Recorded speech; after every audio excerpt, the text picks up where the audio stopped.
অসাধারণ একটি বই। এই বইটি পড়লে বুঝতে পারবেন স্কুল বা কলেজে টেক্সট বুক অফ হিস্ট্রি হলে যেটা হওয়া দরকার সেটা হচ্ছে এই বইগুলো। সেগুলো নয় যেগুলো আমরা পড়েছি ওই ডান দিকের পাতায় ছোট্ট একটা কার্টুনের মতো নেতাজির ছবি আঁকা, আজাদ হিন্দ নিয়ে কয়েকটা লাইন, জীবনে কোনোদিন প্রশ্ন আসতো না। বই যদি পড়তে হয় এরকম বই পড়া দরকার। দেখে নিন, পড়বেন সবাই কষ্ট করে। তারা লিখেছেন নেফ্রোলজিস্ট মানুষ, মানে ডায়ালিসিস করতে করতে মাথা খারাপ হয়ে যাচ্ছে, তার মাঝখানেও কিন্তু সময় বের করে এই বইগুলো লেখেন। শুরু হয়েছিল আমি সুভাষ বলছি বইটা দিয়ে। আমি সুভাষ বলছি থেকেই তারপর এক এক করে শুরু। এই বইটার উদ্দেশ্য কি, এই প্রথম বইটার বিষয়বস্তু কি সেটা একটু বলি।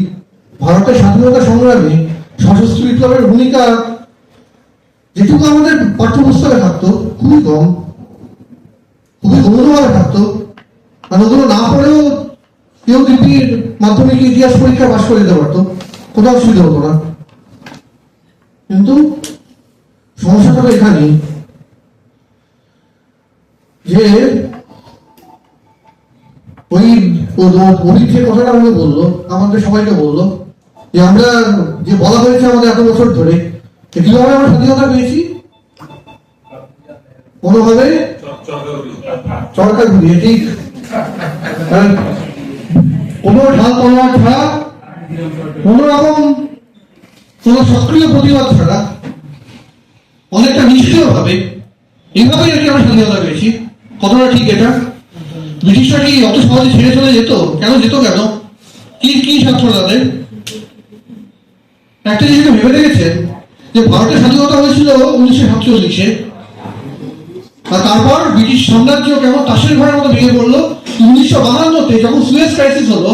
ব্রিটিশদের পাশে দাঁড়ানোর একটা লোক ছিল না যে দাঁড়িয়েছে। ইউএসএ 2 ধমক দিল, ব্রিটিশদের সরে আসলো ওখান থেকে। কেন? এটা যদি 5 বছর আগে হতো ব্রিটিশরা অত সহজে সরতো? কেন সরতো না? 1956, সরি ওটা 52 নয়, 56। কেন সরতো না? কারণ হচ্ছে যে ব্রিটিশদের শক্তি ছিল ভারত। এই ভারতীয় সৈন্যদের ব্যবহার করে ব্রিটিশরা সারা বিশ্বে নিজেদের আধিপত্য তৈরি করেছিল। এবং যেই মাত্র এই ভারতের মতো রত্নদাতার মাথা থেকে সরে গেল, সেই মাত্র ব্রিটিশ সাম্রাজ্য তাসের ঘরের মতো ভেঙে পড়লো। প্রত্যেকটা দেশ একের পর এক নিজের স্বাধীনতা ঘোষণা করলো। একমাত্র কিছু দেশ বাকি আছে যেগুলো আলাদা করে স্বাধীনতা রক্ষা করতে পারবে না।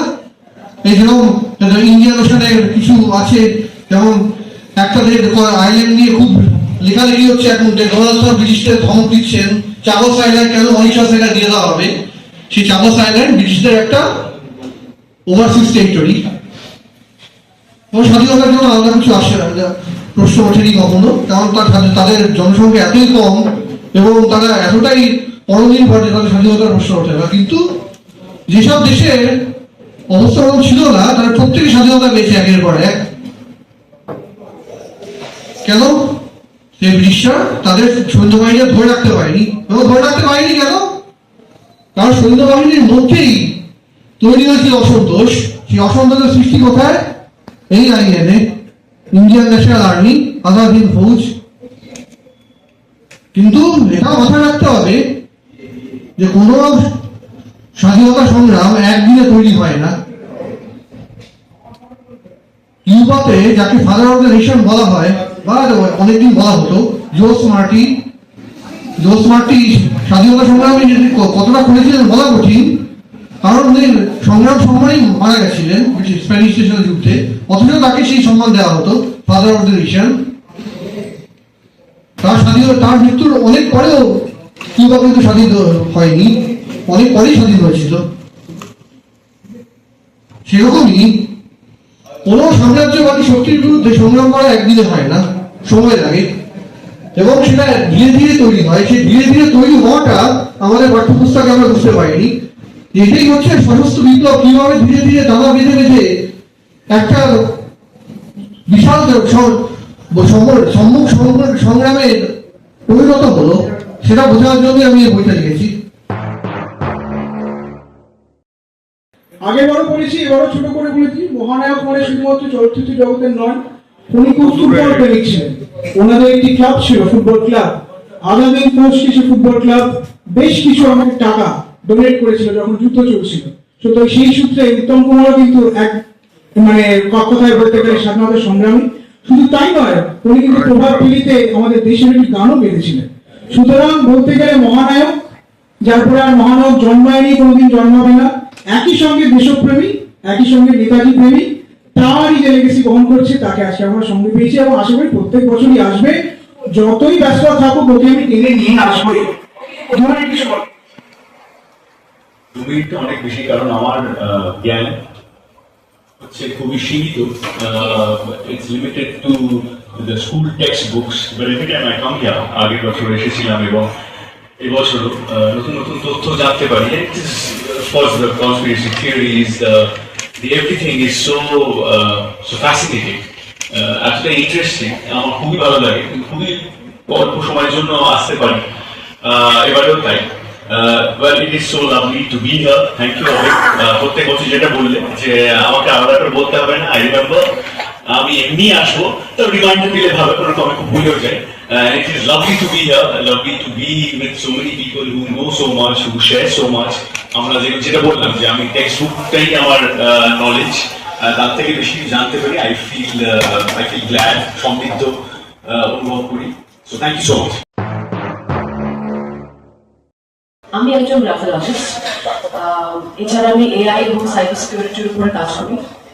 কাজেই আমাকে যখন একটা স্যাম্পল দেওয়া হয়েছিল যে নেতাজির হাতের লেখার সম্পর্কে কিছু অ্যানালিসিস করার, তখন আমি সেটাকে নিয়ে তার উপরে সামান্য কিছু কাজ করতে পেরেছি। সামান্য এই কারণে, কারণ যে স্যাম্পলটা আমি পেয়েছিলাম সেই স্যাম্পলটা আমাকে অরিজিনাল পাওয়া যায়নি, আনফরচুনেটলি অ্যাভেলেবল ছিল না। কাজেই একটা প্রিন্ট ভার্সনই আমার কাছে এসেছিল, প্রিন্ট আউট। এবার আপনারা যারা হ্যান্ডরাইটিং অ্যানালিসিস অথবা গ্রাফোলজির সম্বন্ধে জানেন, তারা এগ্রি করবেন যে যে কোনো স্যাম্পল যেটা আমরা স্টাডি করি সেটা একটা অরিজিনাল হ্যান্ডরাইটিং হতে পারে। একটা পার্টিকুলার ভাবে সেটা লিখতে হয়, পার্টিকুলার ভাবে মানে কন্টেন্ট যে কোনো বিষয় মানে আমরা পড়তে পারি। It is not the content which is important, কিন্তু যে প্যাটার্নে লেখা হচ্ছে সেটাকে আমরা স্টাডি করি। এবং এই স্টাডিটা আমরা করি মাপঝোপ করি, কোনো স্পেকুলেশনের এখানে কোনো জায়গা নেই, বা এখানে কোনো গাট ফিলিং এর ব্যাপার নেই। যেভাবে প্রত্যেকটা লেটার যেভাবে লেখা হচ্ছে, যেভাবে ওয়ার্ডস গুলো লেখা হচ্ছে, যেভাবে প্রত্যেকটা অক্ষরকে যেভাবে যে পেন স্ট্রোকে সেগুলোকে মানে বেসিক্যালি পেপারের উপরে তার যে ছাপটা থাকছে, সেখানে আমরা প্রত্যেকটা অ্যাঙ্গেল বলুন, বেস লাইন বলুন, মার্জিন বলুন, বা আপনার অ্যালাইনমেন্ট বলুন, সেগুলো প্রত্যেকটা আমরা মেজার করি এবং মেজারমেন্টের বেসিসে যেটা আমাদের কাছে বেরোয় তার উপরে আমরা একটা পার্সোনালিটি অ্যানালিসিস করি। কিভাবে করি?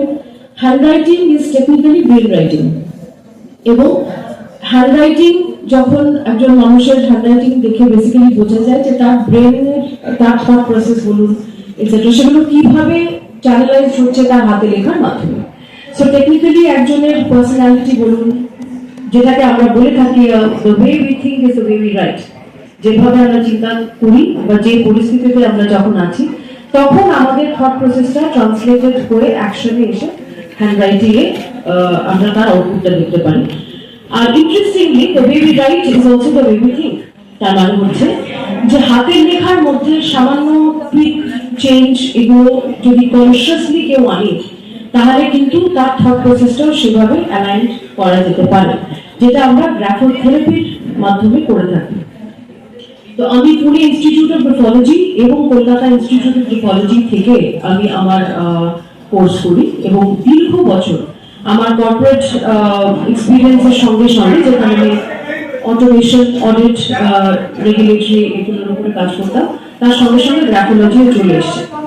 সো আমাকে যে স্যাম্পলটা দেওয়া হয়েছে সেখানে আমি একটা খুব সিম্পলিফাইড ভার্সন অফ জিপিএ, যেটা আমরা বলি জেনারেল পার্সোনালিটি অ্যানালিসিস, সেটা আমি করেছি। আমি সেটা আপনাদের সঙ্গে শেয়ার করব। তো বেসিক্যালি যেখানে আমরা স্টাডি করেছি কি কি অ্যাসপেক্ট আগে সেটা বলে দিই। Margin, baseline, slant, size, shape, zone, connection, পেস্ট্রিনেস বা শার্পনেস, এবং ট্রেটস, কি কি ট্রেটস পাওয়া যায়। আমি আমার ফাইন্ডিং এখানে শেয়ার করব, যেহেতু বেশি সময় নেই কাজেই আমি কিভাবে চেক করেছি সেটা ইজ নট রিকোয়ার্ড। তো যে ইনফারেন্সেস গুলো আমি ড্র করেছি, প্রথমত হচ্ছে যে স্যাম্পল অনুসারে ফ্যামিলির সঙ্গে যে ইনিশিয়াল অ্যাটাচমেন্টটা ছিল সেটা আমরা লেফট মার্জিন থেকে বুঝতে পেরেছি।